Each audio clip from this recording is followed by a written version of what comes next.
Don të stimuloj gjithmonë një krizë,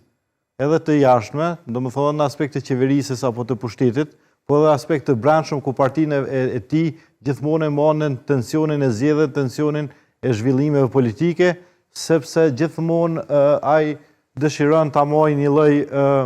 ta mbojë një primat të një udhëheqësi që është gjithkohë në betejë, derisa Kosovës i duhet një diçka tjetër. Kosovës i duhet një stabilitet, Kosovës i duhet një ndërtim, një fuqizim institucional, një integrim më i madh ndërkombëtar, por edhe një lloj pozicionimi në këtë skenën e re edhe globale, ku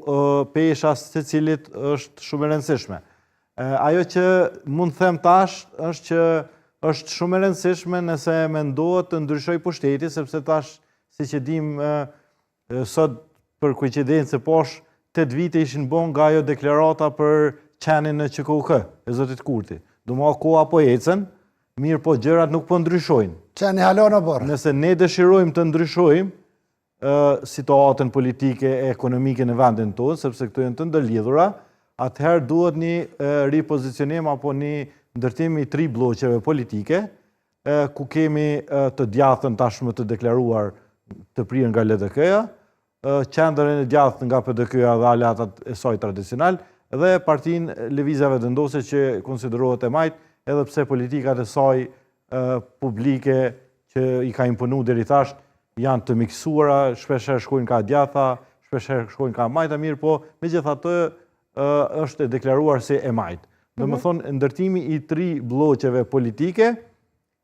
të cilat garojnë, 3 platforma politike të cilat garojnë në zgjedhje, mendoj që ka më na prodhuar një rezultat interesant, sepse siç e thamë edhe më herët, tashmë kemi edhe një aktor të ri në skenë, që siç është Vjosa Osmani, ish presidentja e Republikës së Kosovës, e cila megjithatë ka pas një lloj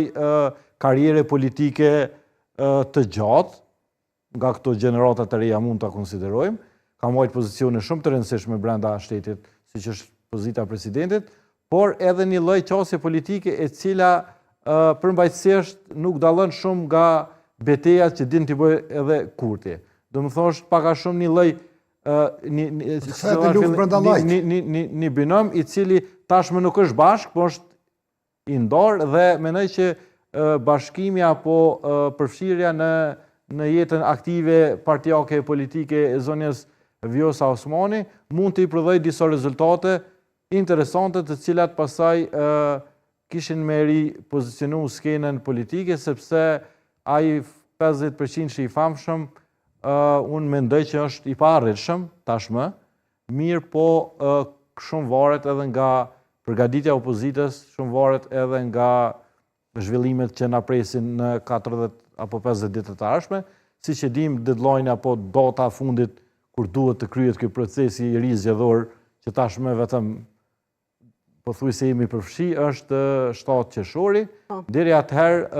janë kalkuluar në fakt 2 data, 31 maj dhe 7 qershori si ditë e fundit. Mes këtyre datave duhet të mbahen.